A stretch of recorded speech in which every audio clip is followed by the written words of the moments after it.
Welcome everyone to the Predictive Playbook. We're at Manny's Sports Irish Pub, and this, of course, is the Manny's Irish Pub Sports Betting Show. And we have put together one hell of a record here over the last 40 shows.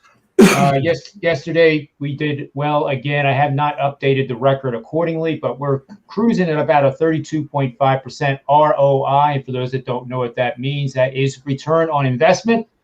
And the reason we use that is because of moneyline sports like Major League Baseball and the NHL, and professionals like us like to play more underdogs than favorites, which means that percentage-wise, we sometimes can go 48%, even worse, and still make a pile of cash.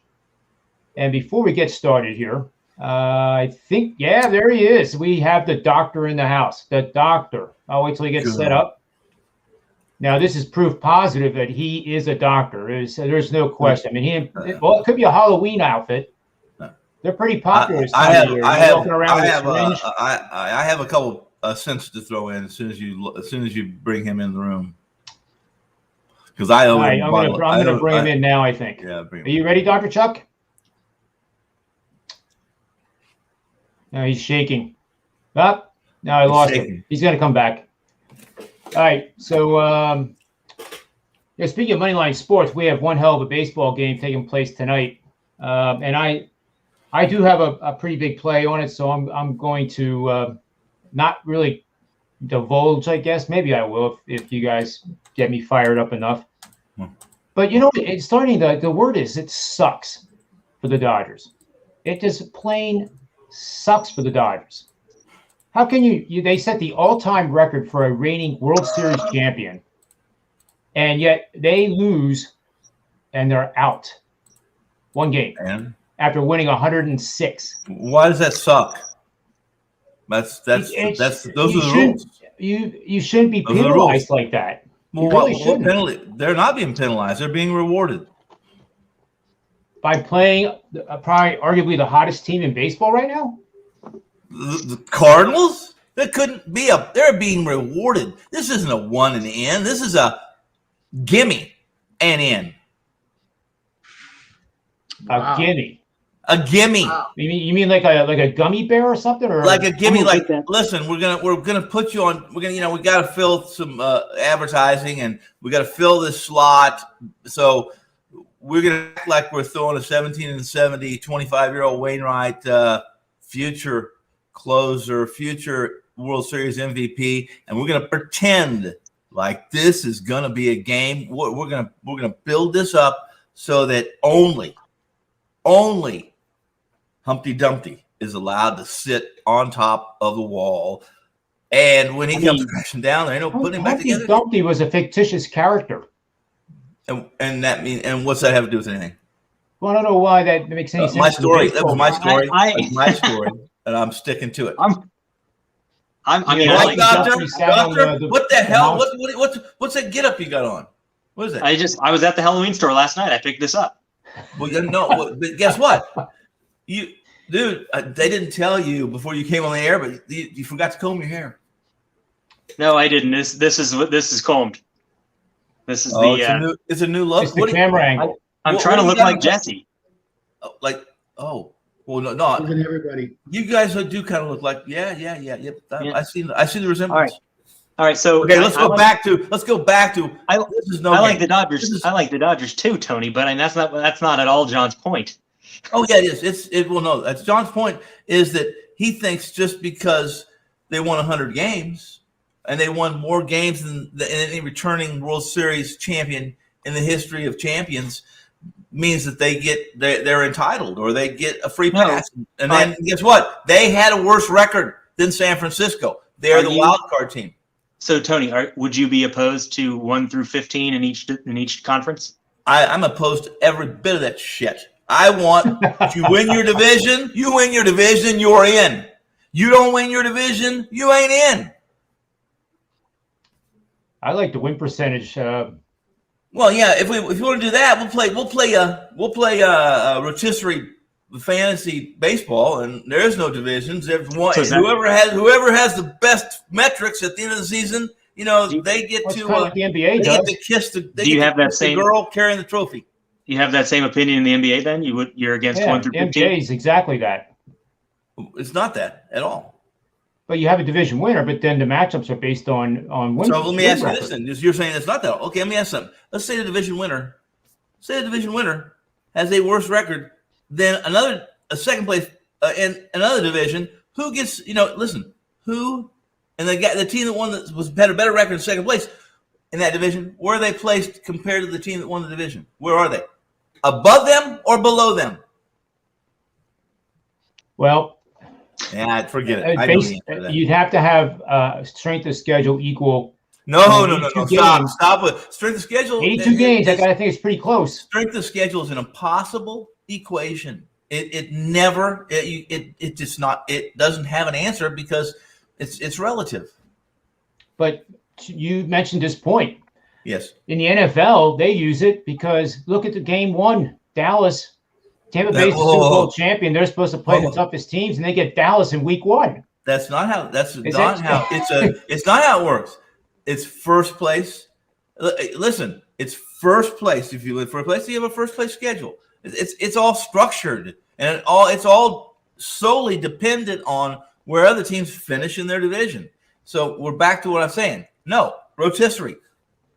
If you win, if you get the best record, you get the best metrics. The girl with the trophy kisses you, hands it to you. Then she tells you how much she costs, and that's the end of the season. Perhaps we should have a 3-game series for the wild card instead of a do or die. Okay, listen, I'm all for the to the death do we part kind of thing. I like John's point, though. I mean, it's hard for the Dodgers to be positive about where they're at right now. Wow. Given how good they've been. I have to respectfully disagree with you guys. I mean, listen, there's no better scenario right now than being a wild card. The team that's been, that got the broken Coke bottle stuck up their arse. Everything is so dreary. The clouds won't go away. The sun won't come out. We have Mad Max going up against in the history of Mad Max against the lineups tonight. Possible lineups tonight. His slash line would be 128, 169, 189 with an OPS of 346.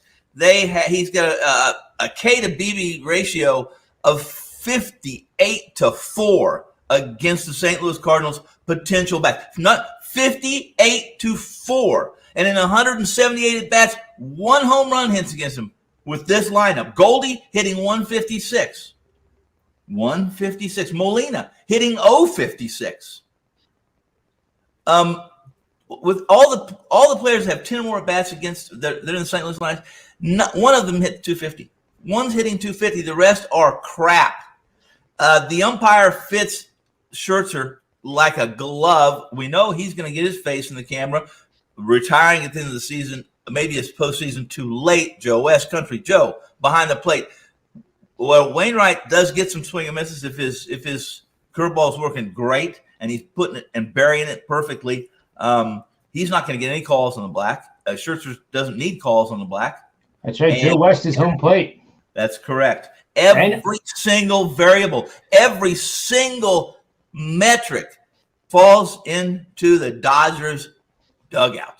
If they can't win tonight, they don't even deserve. They should have to walk home from Chavez Ravine. No rides, no limos, no dancing girls. Walk the F home.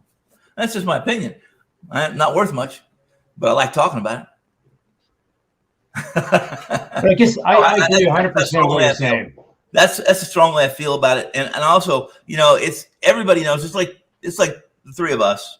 We walk into a bar, and listen, we just did 10 years in prison, and we were released because we were found that we were wrongly convicted, and we go in there and we drink till we can't walk, and then the waitress brings us a bill and says, here's your tab, sir. Thanks for and one of us says, I don't know how to have a tab. She says, well, did you drink the yeah, but I just listen, I've been wronged. My life is miserable. I shouldn't have to pay this tab. Bullshit. We all know the rules. Everybody knows the rules. The Dodgers know the rules. They get one game. They win. They get to go to the division series. Wrong or right? So what you're saying is like you didn't like that analogy? You didn't like that analogy? I'm trying to.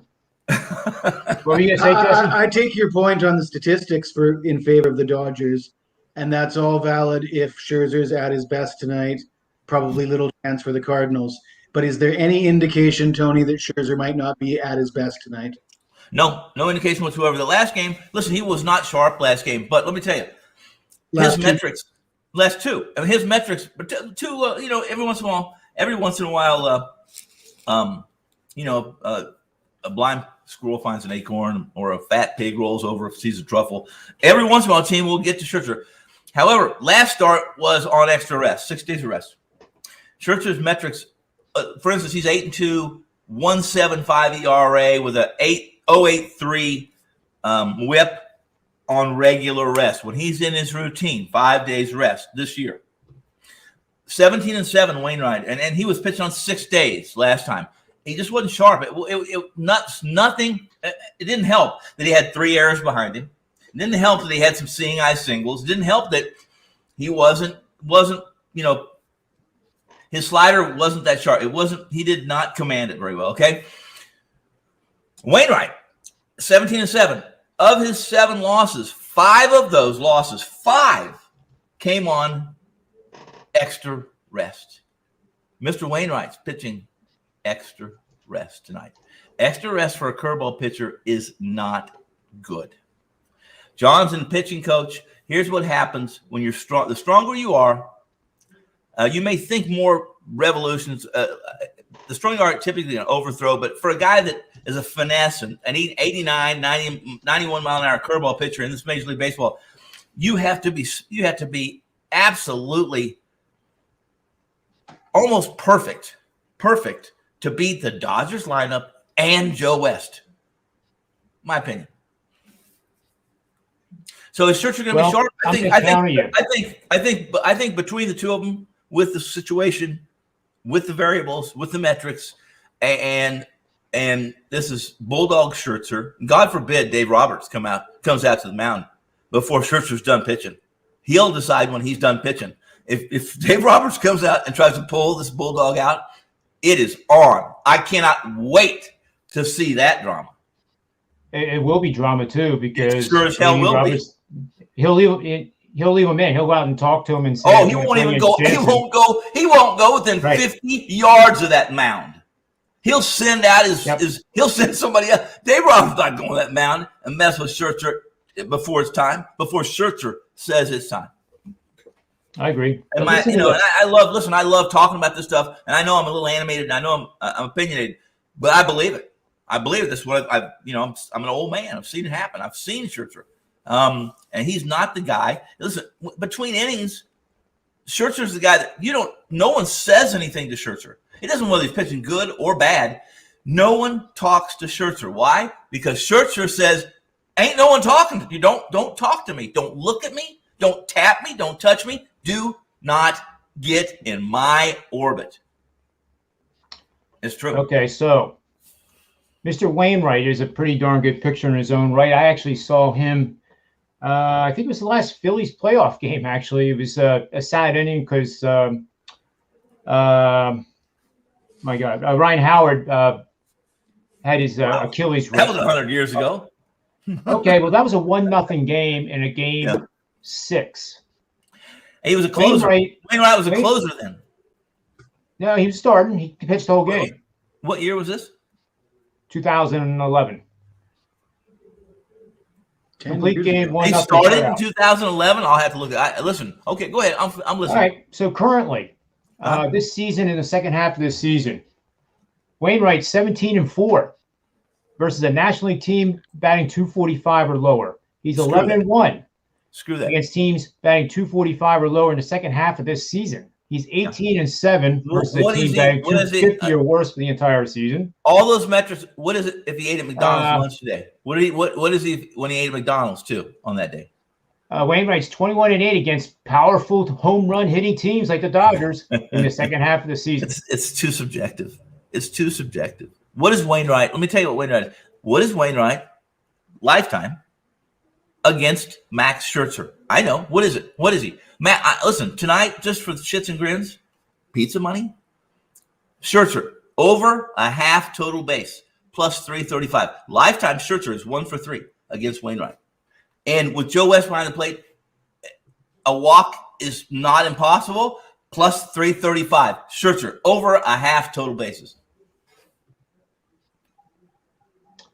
Yeah, that's a good point. I think everything you're saying is that's data and measurements against measurements. And I use those if they're sports related, but I am telling you, even some of the metrics I've given you, and Scherzer, what his numbers are against some of the guys in that lineup, although most of them are relatively recent, within the last 5 years, all those numbers. What I did was I went back 7 years ago, to see what Scherzer's metrics were then at this time of year, or at least in September, end of September. And in truth, he probably should win the National League Cy Young, although I want Buehler to win it because I have money on Buehler. But he should probably win the Cy Young. His metrics are as good then as they are now. He's smarter. He doesn't have. Listen, he doesn't. He probably can't go out and bulldog 9 innings like he could 7 years ago. But God forbid, Dave Roberts go to the mound in the 3rd inning just because he doesn't like what he sees. Well, that needs to be filmed, and it can be a movie can be made out of that shit. I am telling you. That's reality TV at its finest. Yes, it is. Yeah. Yeah. Good stuff. We might see some F-bombs too. MLB postseason. This time of year, North American sports at its best. Hockey guys will be mad at me. They'll say, no, it's just exhibition. NBAers will be saying no, or CBBs, college basketball guys. But truthfully, Monday through Friday, this time of year, we get baseball every night. And then on Saturday and Sunday, we get football. And then we still have some football, that leaks out into the weekend. But this is one of my favorite times. As much as I love baseball, I get baseball during the weeknights, something to watch while I'm working, and then football all day, Saturday, Sunday. That's about as good as it gets in my world. Unless somebody's got a Quaalude, then it gets better. Well, I mean, I guess there's always a good thing to have. What? I just have, this is all intuition. I'm not giving away my play tonight, but I just, there's a lot of shit that can go wrong for the Dodgers tonight. Well, there's a lot of things. There's a lot of things wrong. I'm going to go to the mailbox here as soon as the show's done because I'm expecting mail. I can get run over.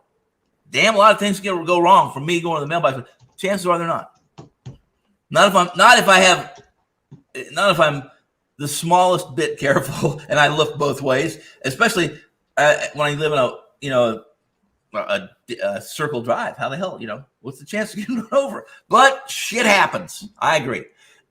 Listen, things could really happen. Scherzer can go out. Who knows? He trips, he falls, he gets hit by a line drive in the first batter. Then Scherzer's not around, right? Then we're dealing with basically an opener. Somebody's going to come in. We're going to have pitcher after pitcher. Hopefully Dave Roberts makes the right decisions, et cetera, et cetera. Anything can happen. That's the beauty of one, as you guys are talking. That's the beauty of one and done. It's the beauty of it. However, I don't buy, and I apologize if you think I'm being, I'm not picking on John or anybody else. I'm picking on anybody that wants to challenge me on this. They knew the rules. You win the division, you get the number 1 seed as long as you have the best record. You don't, then there's no guarantee you're even going to be a wild card, which is I'm okay. I don't like the wild card. I don't think it does anything. It doesn't do. It adds a couple games for you and I and us.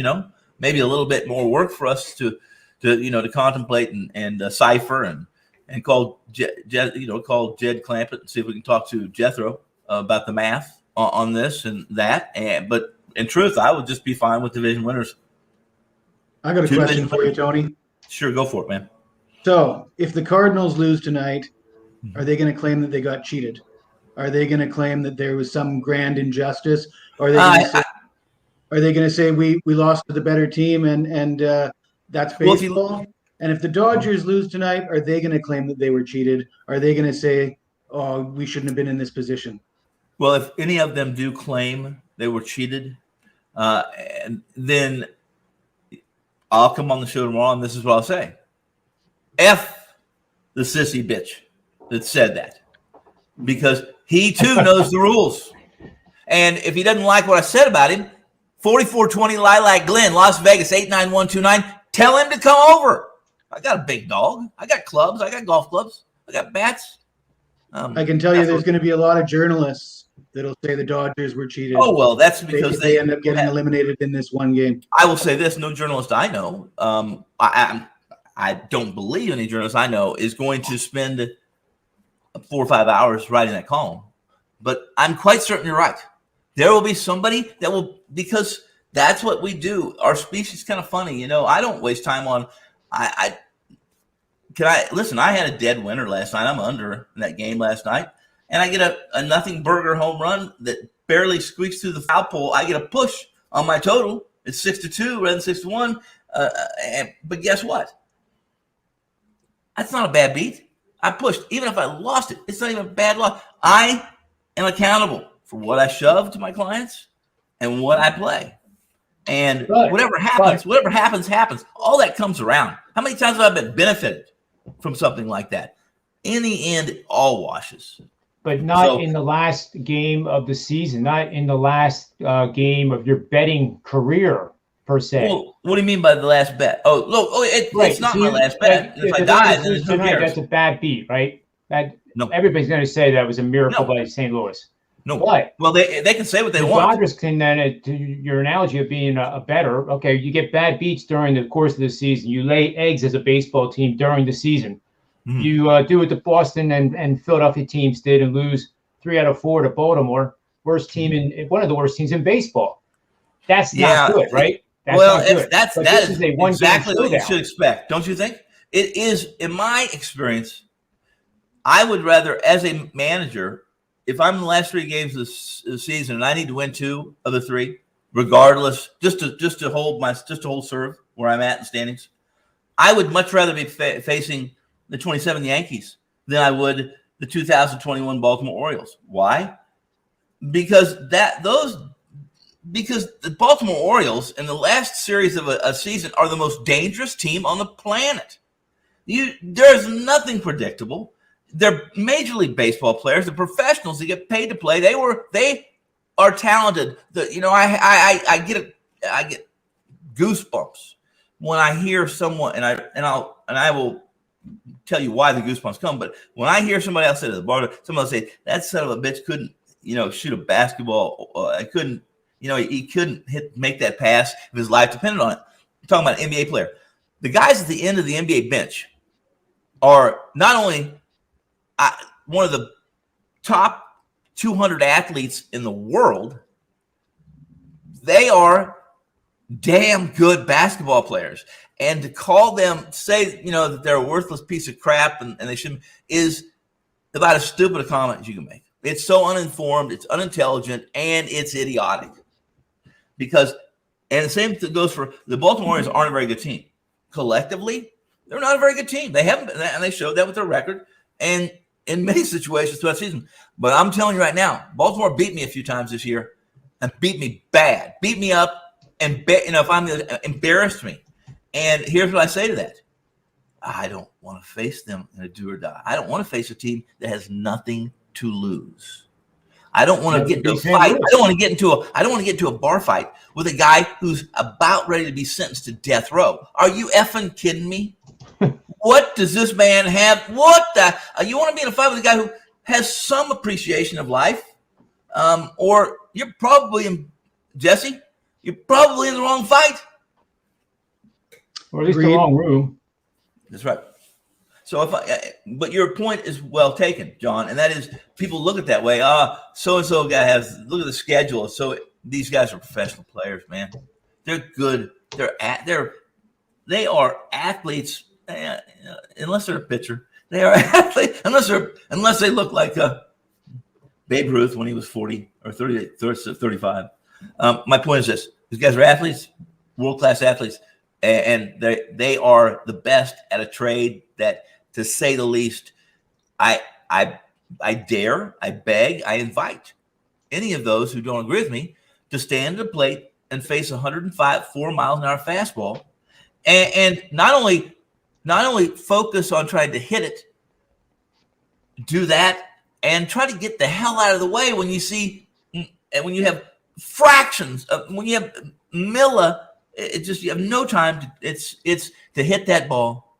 Hitting a baseball period is, and hitting it with quality contact, difficult thing to do. One of the most difficult things in the world to do, especially when a guy's throwing movement, 100-mile-an-hour fastball that has 3 or 4 inches of movement.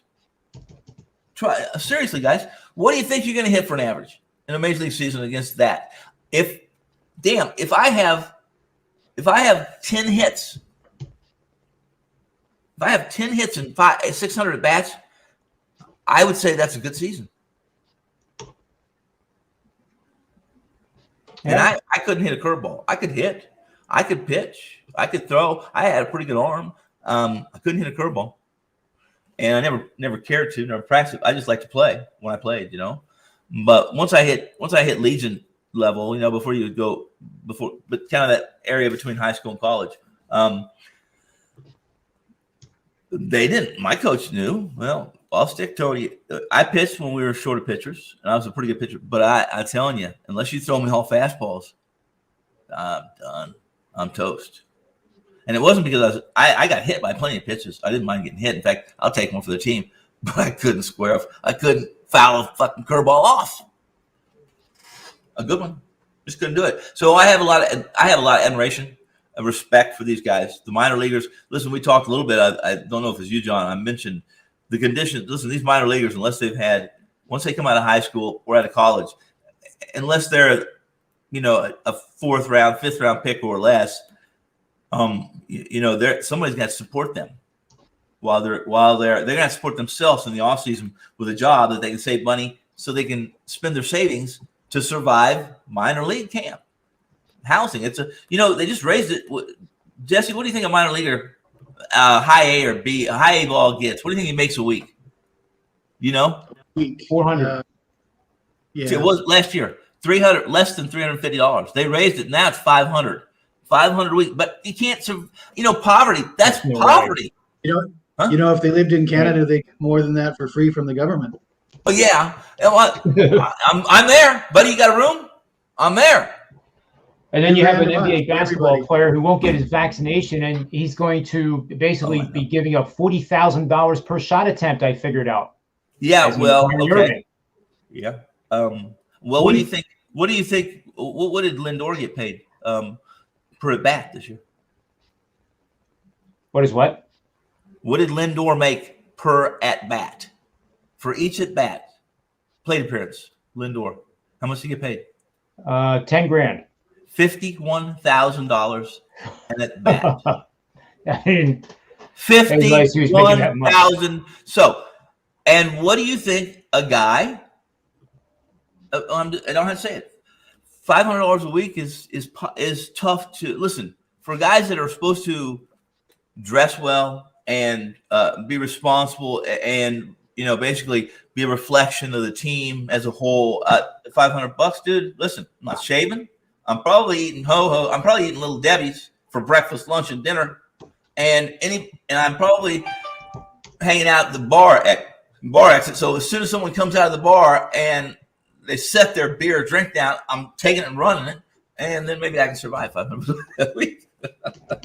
So I don't know. I'm having fun with this, but the truth of the matter is that nothing. We live in America. It's democracy, and either you like democracy and you like what comes along with it, or you don't, or you learn. There's lots of things that aren't fair, and there's lots of. If you work hard, that typically things come to you. They become exponential. But my point is this, and that is, like the Dodgers, they know the rule. All of us know the rules. There are rules, and we don't have to follow the rules, but there's consequences to everything we do. There are. So what we do, we're accountable for. We're supposed to be, and we will be. At some point in time, you're always, if I do something, I'm thinking I'm the worst person in the world. I tell myself that every day. I do something. I say, man, you're such a bad person. Because it's in my way of at least trying to remind myself that I need to be better. not just at this business, but a better dad, a better son, a better husband, and all those things are difficult to do. We're not always perfect, but these guys all know the rules. And so to bitch about this being an injustice, the one game after you win those that numbers, is bullshit. It's absolute and utter bullshit. It's a waste of time, waste of energy, and a waste of oxygen or cyberspace on the internet, because you know the rules. If you don't like the rules, then go home. Go home and flip burgers, because what these guys do is they're deserving of it because of their skill set. But there has to be some reciprocation there, and they have to appreciate that as well. They have to appreciate what they have. Well, Tony, you said that you spend a lot of time trying to be a better person. Well, I don't spend near enough time, but go ahead. I want to hear you. A better father. But do you think every pro ball player does that with their time? I don't think everyone does what I do. I mean, I don't expect them to, Jesse, but I know this much. Every day that goes by in my life, and I'm 61, every day, and it's in the last, since some things, things happen in your life that become, whether they're epiphanies, whatever you want to call them, but things happen in people's lives that some things become more important than others. And for me, I just don't think I'm a very good. I tell myself all the time, I'm not a very good person. So it's just my way of it's a corrective. It's a corrective measure so that maybe I'll stop and think about what I release to a client or what I say to my wife. To do when people aren't feeding your ego all the time. It's very difficult to do when people are constantly. I agree. No, you're absolutely telling right. you you're the greatest. You're getting paid millions of dollars every season. Touche. That makes life even more difficult to be a good person. It truthfully does. And those who are, what we hear and what we see, what we read, what we feel, that isn't necessarily accurate either. So I don't know. I try not to be too judgmental, and I'm not very judgmental. What you do in your house is your business, Jesse. It really is. As long as you're not threatening, my children or me or my wife. It's your business, dude. And I think anyone who thinks they have the right to infringe on that, needs to move to China. So you're not calling for Urban Meyer to get fired? What's that? You're not calling for Urban Meyer to get fired? Absolutely not. I just call him an idiot. That's what I say. I mean, listen,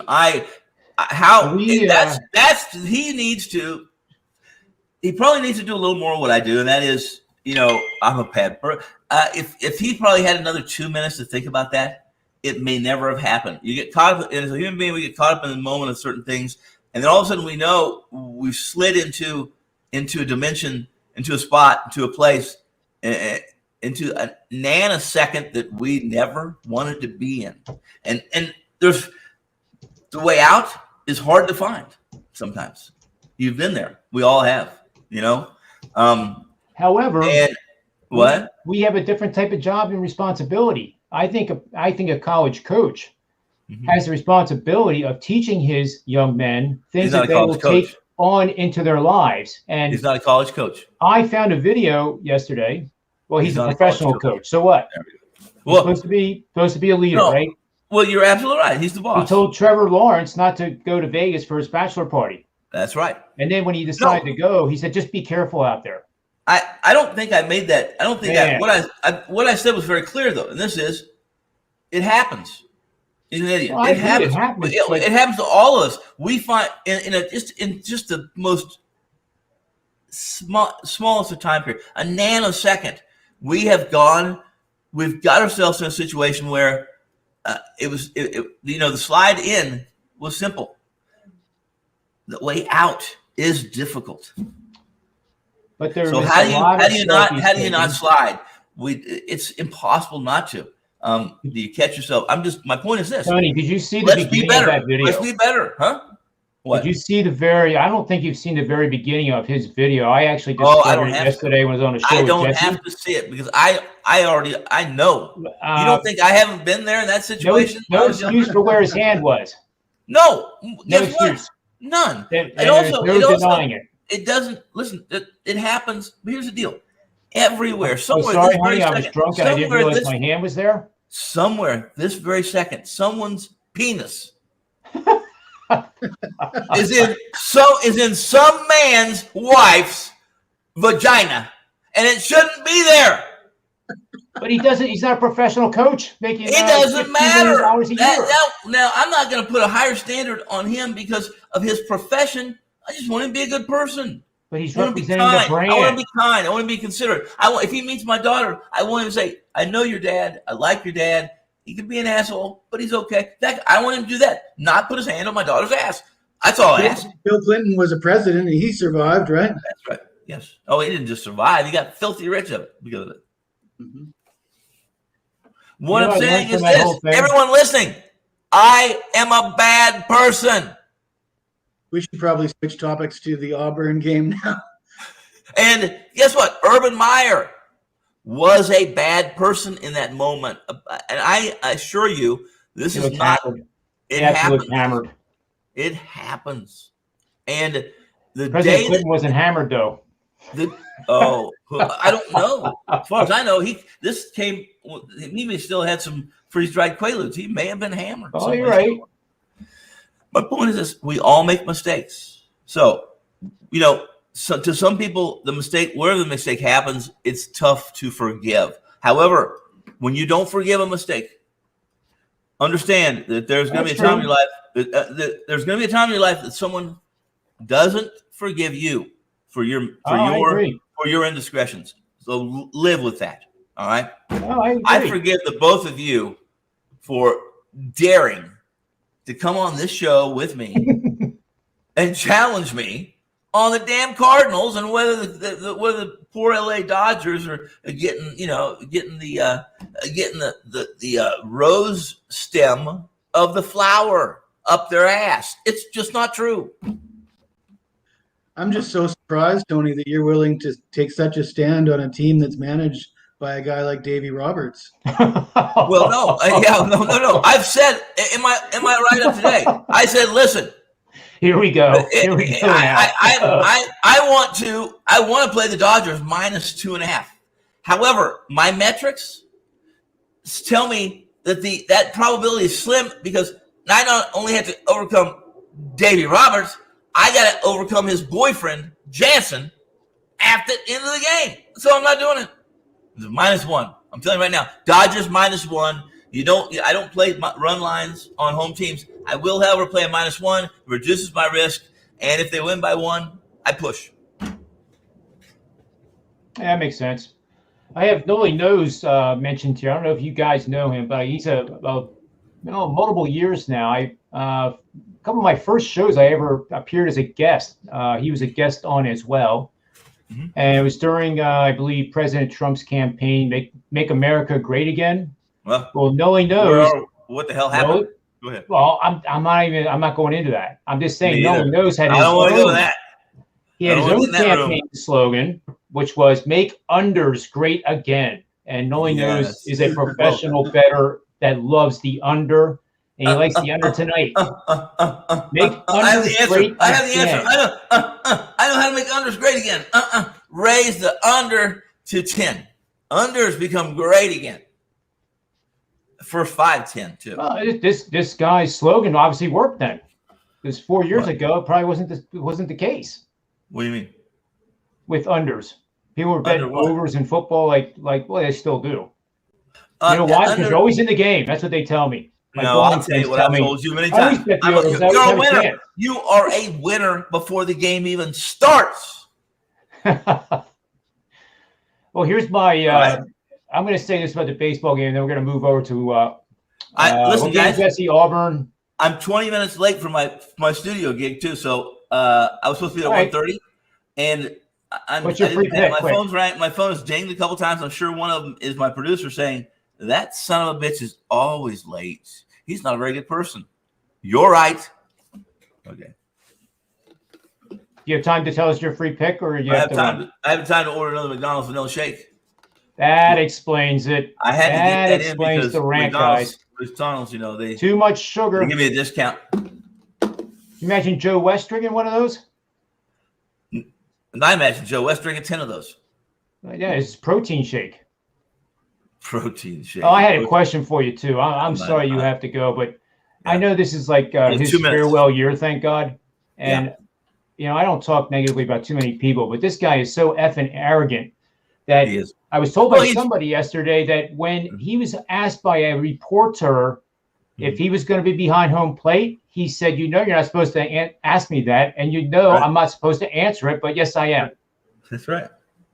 I mean, within 24 hours before game time, we know he's the home plate umpire. He's like a Harvard professor. Well, I think that's I think that's a stretch, but he's like a professor that's tenured. They can pretty much do whatever the hell they want. They can't get fired. And that's where these veteran umps, the newbies Why now. isn't he get fined? Why isn't the commissioner Who has some cares? balls He and doesn't fine give a him shit. for doing He that? sells. Go to his website, Country Joe West. He is a country and western stud. If you don't believe me, ask him. I'm taller than him, and I'm not scared of him. But I'm scared of what impact he could have on this one game, and that's one of the things that could go wrong for both teams. Again, I'll say it. I said in my write-up. I'll say it again right here, and that is, if as sure as the sun comes up in the east, Joe West will have his face in a camera or inside the headphones of a instant replay. Promise you. Now, will he throw somebody out? Maybe not tonight, but will he eject somebody? Will he? He will. Will he eject somebody? I would love to make that bet. Well, Joe West isn't. Listen. Joe West doesn't. You know what happens when he eject people? He doesn't do a lot of that. Why? Because then they have to leave. He wants to be there, argue with them, be on the camera. He believes Joe West, and it's fact. He believes he's part of the show. That's the problem we have. No other sport, not football, not hockey, not basketball, no other sport do the officials act like they're part of the show. Major League Baseball. They're a reflection of Major League Baseball owners who are billionaire pricks, who are if they were 30, they're millennials. They care about nothing. They care about no one. They don't. But their bottom line. And that's a reflection of what's going on in minor league baseball right now. Now, I know there are aberrations, there are exceptions, guys. There's going to be somebody that's going to hear me say this and say, you don't know this owner. I don't. But I know a lot of people have been in front offices, a lot of baseball front offices. And it's a rare that you find a Ewing Kauffman, a guy that was, he said his only goal was every player is going to be taken care of. He gave lifetime contracts, Ewing Kauffman did. Lifetime, Quisenberry, Brett, all those guys got lifetime contracts. In fact, there's some that are still being paid because of Ewing Kauffman. And Ewing Kauffman was a drug dealer. He was a pimp. He was a drug dealing pimp. He made more money from his pharmaceuticals. And there's guys still. He just said, I'm going to outspend Steinbrenner, and we're taking those sons of bitches down. And he had a higher payroll than the New York Yankees. Most every single year he was the owner until he got ill. And then it went into the trust, and then it got passed on to Glass, who screwed crap up, and Glass sold and this and that. The best hire they ever made was, they went to the guy, the GM for the Kansas City Royals when they were an expansion franchise was Sherholtz. And then Sherholtz had done such a good job, in a matter of no time at all, less than 10 years, he'd already been in 3 playoffs. And almost made it to the World Series. It made it in 80. Very good job in Major League Baseball. Long story short is this: baseball, like no other sport, listen. You saw it this year, guys. You saw it with the goop, with the tack. But these owners will say, "Listen, until our brand needs a Band-Aid, we're just going to turn our head." It happened with Sosa and McGuire. It happens all the time. In 2019. The dead ball era started. That was the year they hired a commissioner. Why? Because baseball owners refused. They hired guys to be in the stands to collect baseballs that went in the stands because they were going to use the same baseball for the whole game. Why? Well, baseball was expensive. It was $3 then, which is the equivalent of $100 a baseball now. But until a guy got killed, the baseball was so dark, so black, so beat up, and it was getting dark. He got hit in the head with it and killed him. Then that's when baseball said, well, damn it, we have a scar on our brand. Yeah, that's when the commissioner came into play. But that's what baseball owners do. It's deny, be blind until we're forced not to be. That's the way they've done business. They still do business. And it's despicable. Who's your free pick so you can go and not get fired from your producer? Ooh, yeah. I'll tell him that I made it. I tell him that I was doing a show with the Devils, and he's going to say, which one of the Devils were you doing a show with? And I said, well, I don't know any of those Jersey guys' names. But long story short is this: my free pick is Scherzer over a half total base plus 335 at Penny. Here's what has to happen: Scherzer 1 for 3 lifetime against Wainwright. Scherzer takes one for the team.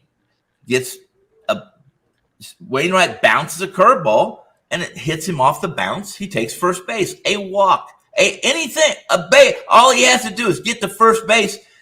And with Joe West behind the plate, plus 335 is probably still not what you need. It's not true value. However, it's good enough for me. And if there's a free pick for tonight's game, that's what I'm giving now. Plus 335 pick that every time Scherzer goes to plate, you're either hoping he closes his eyes and barrels it up, or he gets hit with a ball. What? That's a lot of fun. When you're sitting next to a person and they're rooting for the guy to get hit with a baseball, you're saying, well, what kind of masochist, what kind of horrible person? Well, I got plus 335.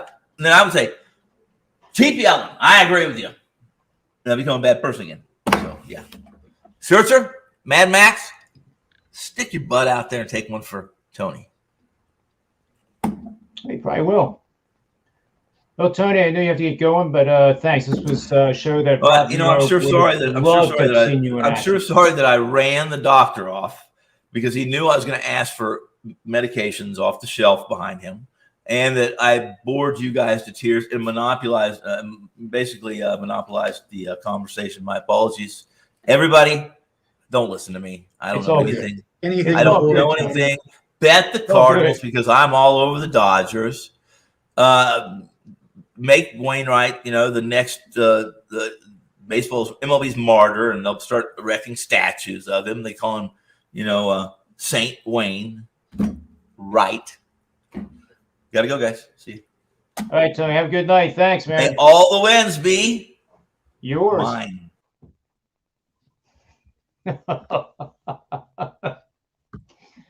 I didn't know we were allowed to talk when about he gets going, boy. On the show.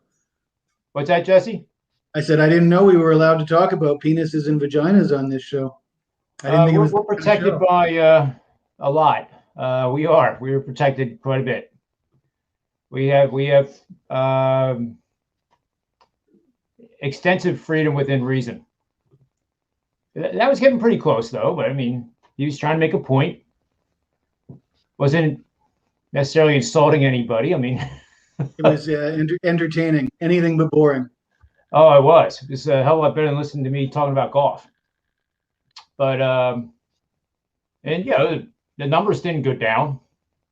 I get to see the live viewers here all the time. So I mean, they certainly didn't go down. They probably actually went up a little bit. Like people were saying, "Oh my God, this guy's on a rant." But it is entertaining because he draws those analogies in that make you kind of go, "What?" But then he somehow makes it make sense, and I guess that scares me when something like that makes sense. I go, "Ooh." I do know one life lesson though it's kind of funny. I remember when the baseball players like McGuire and those guys went down to Congress, and they were grilling Rafael Palmeiro, and he finally stood up and said, "I have never taken performance-enhancing drugs in my life." And then I thought, where have I seen this before? This is true. Where have I seen that action before? It was Bill Clinton. I have not with that woman. And so anytime anybody does that to me, I know they're full of crap. I thought McGuire handled it better when they asked him why he takes androstenedione Dion. He said, it helps my performance in the bedroom. That's right. Yeah, it has nothing to do with recovery. Nothing. But anyway, So I'm going to add to that baseball game prop. I like actually Dylan Carlson on a flyer here to hit a home run plus 550. I figured, what the heck? I literally looked at the prop bets and tried to pick one that was that didn't make any sense, and that's what I came up with. Pizza money. It's $10 the way we're keeping our records for the show, and Nolly Knows had the first 5 under. Rob Vino mentioned that yesterday for both games, and I'm going to do the same strategy, and it worked pretty well last night. If that goes under 4.5, and specifically 3 runs, 2 runs, 1 run total by both teams, or no runs, I will then bet the in-game over. And I think in these one-game showdowns, once the team, if it happens, gets like a 3-run lead like we saw last night, it's even against the Yankees, it's done and over with. And the only thing that's going to happen is there's going to be some meaningless runs scored to either widen the margin or what have you. But it was pretty easy that went over 10 runs last night. And I think you can see the same thing tonight, unless Scherzer and Wainwright go head to head for 8 innings. And then they bring in Jensen to blow the game, which then tomorrow, you guys, you will definitely want not to miss the live version of this show with Tony, Finn, and I think we'll get Jesse to come back tomorrow, even though he's only on Wednesdays, just to grill him a little bit. We could be the reporters and he could be the athlete. Well, even more so when I tell you that I'm taking the Cardinals on the run line tonight for the same reasons that you were suggesting. I mean, the Dodgers, whatever, regardless of what Tony says, and I don't disagree with what Tony says, I just think it's hard for the Dodgers to think of this as an opportunity. They've got to be viewing it more of, whether they're going to admit it or not, it's more of a punishment than an opportunity. They came up short, and they not only that, they poured their heart and souls into trying to catch the Giants, and they came close. They were it was in play right up until the final day. So they never got a chance to catch a breath. They had to fight and claw the entire time. St. Louis, on the other hand, had the luxury of losing their last 2 games to the Cubs, catching a breath, and St. Louis can hang their heads high regardless. They've accomplished something incredible just by being in this position. And again, I don't want to take away from anything that Tony said. I agree with everything he said. I just think that doesn't always translate into wins. As a professional handicapper, we all know that we go with the stats. We go with, the statistical analysis tells us one thing, and we're lucky to win 60% of the time. That means 40% of the time an anomaly. And given the price on today's game, I'll go with the dog. Well, my 4%er. I'm going to give it out now. I'm on the Cardinals money line. I'm letting it all roll. But if you are listening to this before the game starts, I think a good bet that is taken off of Jesse's plus 1.5 best bet is you would take 60% of your normal bet size. So if you bet $100 on a 4%er, for example, you would take $60 and put it on the run line on the Cardinals. Then you take the remaining $40 and put it on the basically 2-to-1 money line. And I call those combination wagers. And if you do those kind of bets over the course of a Major League Baseball season, it will add more to your bottom line than take away. We call it the sprinkle, but this is a different kind of sprinkle because it's 40%. It's not a sprinkle like 1% or less. But that, I agree with you. And betting against favorites with a money line between minus 175 and 250 with a winning record on the season, and is on a 6 or more game win streak, has earned a 28-28 record for 50% winning bets over the last 5 seasons. That's awful, right? No, it's not. You average a plus 197 underdog bet, and you're getting 50% wins, which is basically like getting 2-to-1. It's like the equivalent of winning 100 and losing 50, but your record is even at 50 and 50. This one's 28 and 28. So a dime better has actually made $24,500 on these 56 games over the last 5 seasons, and that is proof positive again. And I wish Tony was here because he loves these kind of things. That ROI is everything. So if you go win percentage, and I say you and I want to promote our play. Hey, we're 50%. Get our underdog winner tonight. How many people would buy that? Zero. Not many. But if I say I've made the dime better, $24,500 on this incredible MLB betting angle, that's going to sell more. So it's what I'm trying to point out. It's all not about promotion, but it's about evaluating your performance using ROI, especially in these money line sports. And lastly, I call these things blackjack angles, drawing on the casino game. So in blackjack, let's say you went to the casino and you played 6 hands. You won 28, you lost 28, and maybe you made a few bucks because you hit blackjack a couple times. However, in this betting system, this would be akin to going to the casino, and every time you won a hand, you got paid $197 for every $100 bet. It's the same thing. 28 and 28 record. Casino odds are basically 50% on blackjack. Some say it's a little bit different, but I don't. We're not, trying to split hairs here. But in this betting system, I'd rather stay away from the blackjack table and play this when this thing pops up, and it pops up tonight. So over time, the Dodgers might win 10-0, Jesse. You know that just as well as I do. But over time, if you keep playing this betting angle, it's going to work for you. I mean, it's stood the test of time. It actually goes back 25 years. But I thought I'd only mention the last 5 have been actually the last 5 are worse than the previous 5 to make the previous 10. In other words, from 2011 to 2016 was under 500, but still made money.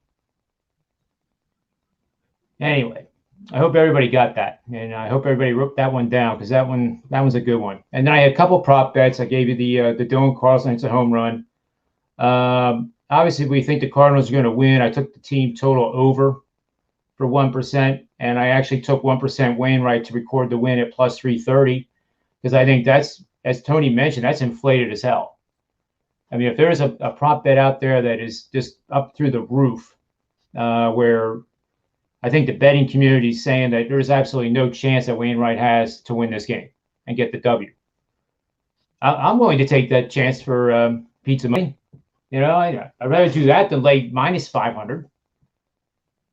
Anyway, I guess we have time here yet to. No, it's only, what is it, 5:08? No, it's not that late. I thought Tony talked longer than that. But let's talk about Georgia and Auburn. And this is a game I think you wanted to speak about, Jesse. Is that right?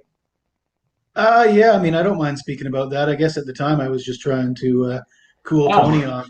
Didn't know where he was going with some of the. Yeah, I took the hint too. I was, but when he gets motoring, it's an 18-wheeler going downhill without brakes. But I actually like this game from the Auburn side. But I want to hear what you think on it first, and then I'll chime in. Well, I guess the key is Daniels going to be able to play at quarterback for Georgia, or is it going to be Stetson Bennett? And I'm inclined to say if it's Stetson Bennett, then yeah, I'd look at both Auburn plus the points as well as the under, because I don't fancy Stetson Bennett very much. I think I think their offense is a lot better with Daniels in there. Yeah, and as we know, Georgia has pitched back-to-back shutouts the last 2 weeks, which hasn't happened too much historically. But those teams in the following game after back-to-back shutouts are 9-8 straight up and 6-12 against the number of the last 10 seasons. Granted, a pretty small sample size, but that's 6-12, especially with a new quarterback under center. Makes this play quite interesting. And Auburn is not the Auburn of last year or the year before. We saw them play a whale of a game against Penn State until Penn State they took over the game in the second half. But they're I think a team that is better than advertised, and Georgia's coming off that very emotional 37-0 win against Arkansas. I just, they're not going to regress. I think it's more of a situation where the market is giving Auburn too many points, and Auburn might be just a little bit undervalued here. And in a great spot, having Georgia coming off that big win and back-to-back shutouts. So that's that one. And then I also thought,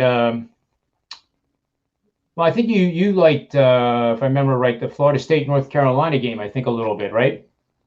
Yeah, we did that video there yesterday morning, and already had a comment from somebody on the YouTube channel saying that they don't like the play because Florida State makes too many mistakes. And I was quick to chime back that that's why you're getting 17 and a half points.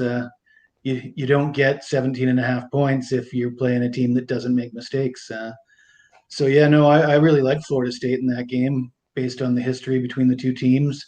They played 4 straight games decided by 3 points or less. Florida State got the upset last year at home against the Tar Heels, and the Tar Heels are kind of on again, off again. You know, they can score points. They got a great quarterback, but they have weaknesses. And just a couple weeks ago, Georgia Tech was able to exploit those weaknesses, and I kind of think that the Tar Heels can use that same script to perhaps record an upset or at least hang in there and cover the 17 and a half points.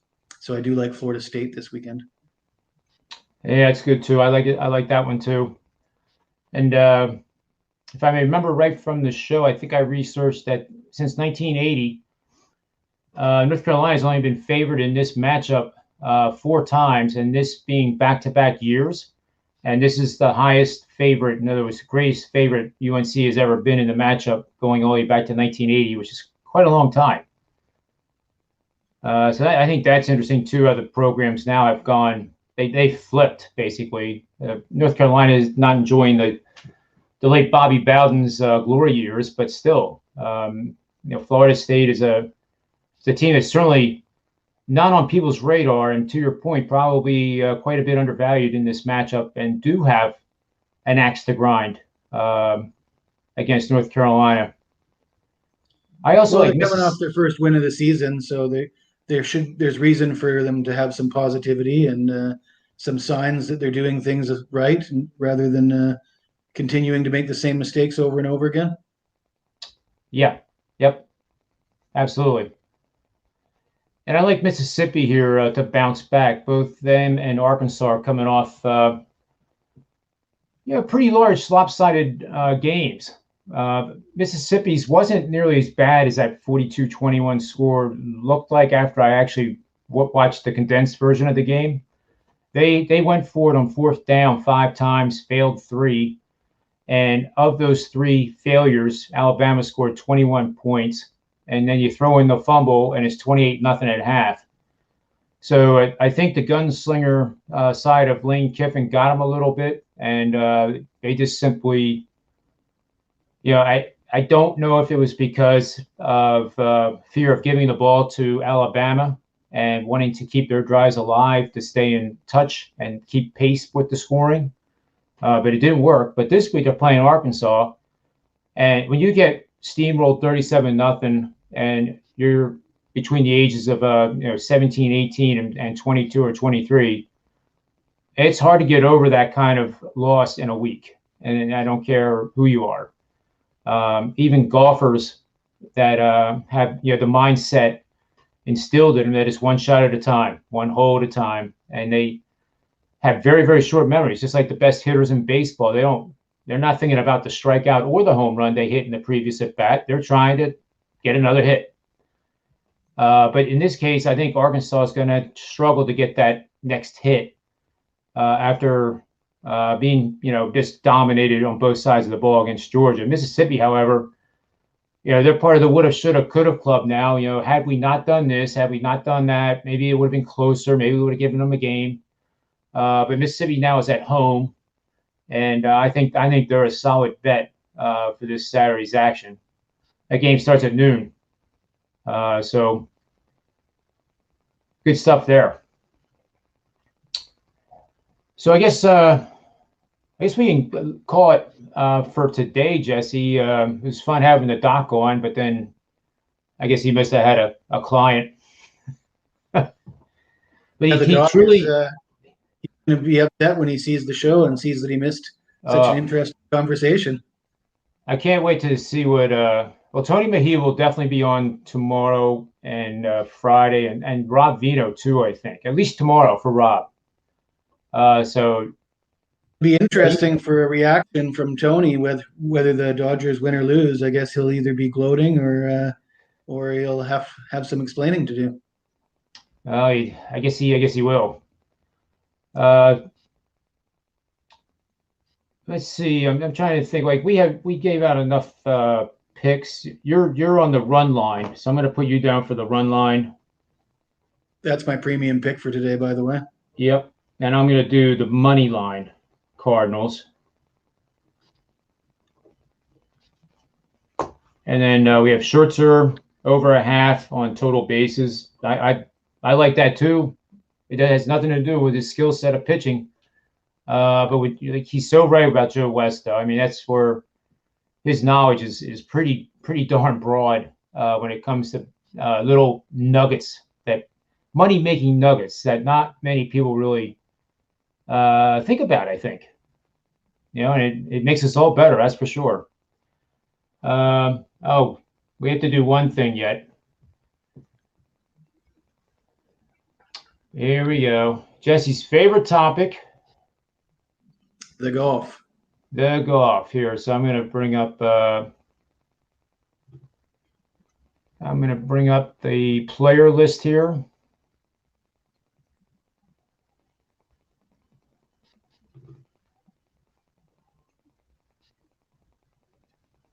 Which is right here.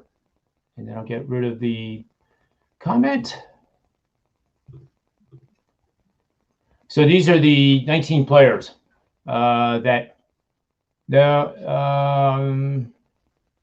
is this the right one? Yeah, it is. Looking at my Excel spreadsheet. Yeah, so I copied this off of that. So we have, I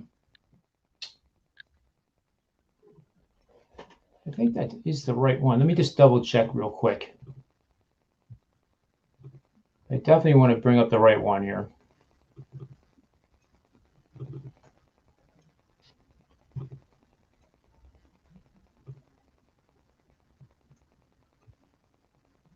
Yeah, that is the right one. Yep. All right, so cancel, and here we are. So these are the guys that I would recommend using in your DraftKings pools. And if it says 8 out of 10, that means I like, and this is all based on numbers.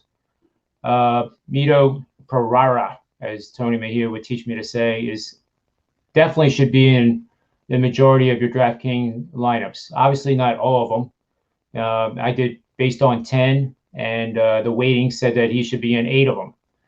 So if you're playing 5, then you probably should have him in 4 of them. So he's expected to do well. Sam Burns won last week, and when he won the last time, he nearly won again the following week, coming in second. And he really could have, woulda, shoulda, coulda club. But he played well enough to win. So don't think that for a second that he should be off your radar. He's one that I would add just from my intuitive side because he's not listed here. But Ian Poulter has been playing at a very high level for several months here. Didn't play exceptionally well at the Ryder Cup, but that's not a individual tournament. Taylor Moore is 2 out of 10, and he would be a guy that I'm going to have for a top 10, top 20. And you're getting pretty good value on him, too. In fact, we'll make that one of the show bets. So Taylor Moore, top 10 and top 20. And then Cameron Tringale, same thing. And Mito Pereira. So let me quick look at what the current odds are here for this, so you have an indication of at least where they are. Golf. And this is the Shiners Hospitals for Children Open, which is a really cool tournament because of all the good things they do in raising money and awareness and education for children's diseases, especially children's cancer. And let's see.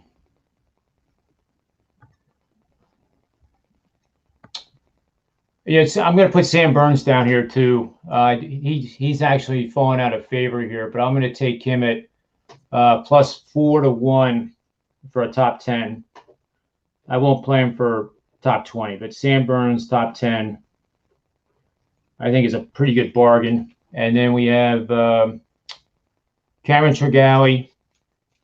He is 35-1 to win. He is 7-1 and 3-1. Top 10, top 20. We have Pereira, 50-1. 50-1. And then we have 9-1 and 4-1. And I think Taylor Moore yet, which this will be really juicy. And Taylor Moore is probably one of my favorite guys to have, is in that $6,000 to $7,000 range that allows you then to get some of the more expensive players. Taylor Moore, 100-1 to win, and it's only pizza money, so we'll bet 100-1. And then 20-1 and 9-1. So I like that. So even if you just play the top 20s that I just gave out, that's a hell of a little portfolio of PGA golf bets. And then I think McNeely is playing in a matchup over Matt Wolff, and I know Max on Record loves the matchups that I give out, and I actually like them too. But if that's the case, I would take McNeely over Matt Wolff. And I think that's all I have for the Shriners, which is taking place in Las Vegas, by the way. All right, so I think that's all we have now, Jesse. But before you go, you got any big promotions going over at Sports Memo, hot streaks, anything you want to promote? Yeah, I've been doing pretty well with CFL lately. I think if you look at the leaderboards, you'll see my name up there on the CFL leaderboards, and I've got a total on tonight's game. So that's only $25. You can get it at Sports Memo. It's awesome. I've been running hot, and I've been told that I should boast more, but it's not boasting when it's fact. I just shy away from the promotion part of this, but you do have to mention the results because people will not know unless you say it. But I am #1 in college football. Had another good Saturday. I went 6-1 in the NFL on Sunday. 9-1 with NFL totals. Arguably the one game, Washington, was one of my picks, and they probably shouldn't have won. Again, I can easily make the case there, but you know what? When you're running hot, those things that are really weird happen, and more times than not, they're in your favor. MLB, last 139 best bets I've produced a 25% ROI. So my win percentage is 52.8%, guys, but the ROI is 25% over 139 picks. So there's obviously 48% losses in there of those 139. That's why we always emphasize the ROI, because you would think that I don't know what I'm doing if I told you it was 52% without the ROI. And if you invested, if you're betting $100 per game, that would be $13,900 that you invested in my games that I released, and a 25% ROI would then be 25% of that $13,900 or $14,000. You can make it that. So 25% of that is about $3,500 if my math is right, and that's just betting $100 a game over time. So sure, everybody wants to make $3,500 on a college football NFL Sunday weekend, but it's not worth taking the chances by betting more than what you really should be betting. And you got to have that longevity And you can't blow yourself up in a weekend and then think, oh, geez, I don't know if I would have not done that. And those are the stories that happen far too often in sports betting, Jesse. Guys get, just so confident that this play is going to win, or they buy from somebody that said, this is my game of the year or my lock of the year. I mean, yeah, okay, game of the year. That means you like it a whole bunch. And I always say that some of my best plays, like my 5-unit plays, hit in any given season right around 68 to 72%. But there are years where they don't. And even on a year where I'm hitting 70, I emphasize this 5-star play has a 30% chance to lose. I don't know if it's going to win or lose, but I know historically you got to consider that fact. There is no there are no guarantees. No, anybody who talks like they know a game's going to win for sure, it's an indication that they haven't been doing this for very long. And almost and for guys like you and I have done it a long time, if we heard that, we'd almost be willing to take the other side. Not because we're arrogant.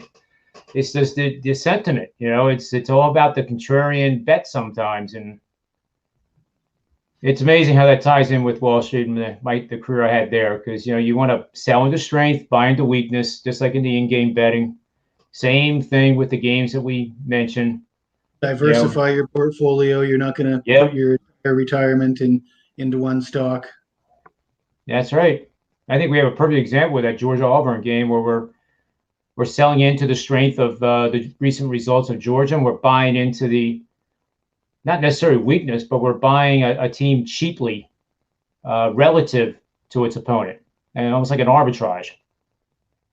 Anyway, I want to thank you for your time, Jesse, and you can let me know throughout the evening or tomorrow morning if you want to attend the Manny's Pub show tomorrow. If St. Louis, I'm actually a Dodgers fan, and to that point, I'm putting out a play based on my models. I believe that St. Louis has a legitimate chance to win tonight. And would I be emotionally disappointed with the Dodgers not having a chance to repeat? Yeah, I would. But there's a big difference between enjoying a game as a fan and enjoying a game as a sports betting professional. There's no comparison.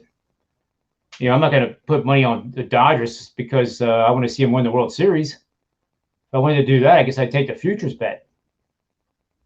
That's another way to play St. Louis, by the way. I want to end the show, but if you don't like the game tonight, betting, like half of what you normally would bet on a 4% play on the futures bet, even if it's just to make the National League Championship series, the NLCS would pay off pretty big for St. Louis, and that might be a good way to get it, because if they win tonight, you're never going to see that kind of underdog value again, as long as they're not eliminated. It's never going to be this high. So that might be an interesting way to do it too. That's a good call, and just imagine the emotional high that they would be riding to upset the Dodgers. Yeah, along with the 18-game win streak. And they would be taking on they would go to San Fran. And who's to say they can't beat San Fran? I mean, I know it's all laid out that it's going to be the Dodgers and somebody, but that's why we love the game. And baseball is very unpredictable sometimes in the playoffs, and it's all about being hot at the right time. Hot pitcher, hot bats. That's what it's all about. But anyway, thanks again for your time, Jesse. I think we're going to see you tomorrow. I have a gut feeling here. Maybe if the Cardinals win, I'll have to stop by and say hello. Yeah, I think it's plus 200 that you appear tomorrow on the show. I just, and you won't have pink hair either. Mm-hmm. Of course, if the Dodgers win, I think you're all on your own. You got to deal with Tony on your. I'll just mute his mic. Oh, it would be the first time ever, but I think that would be the perfect time to do it. Anyway, thanks for your time, Jesse. On behalf of him, myself, sportsmemo.com, waitertalk.com. May all the wins be yours. Thanks for watching, guys and gals.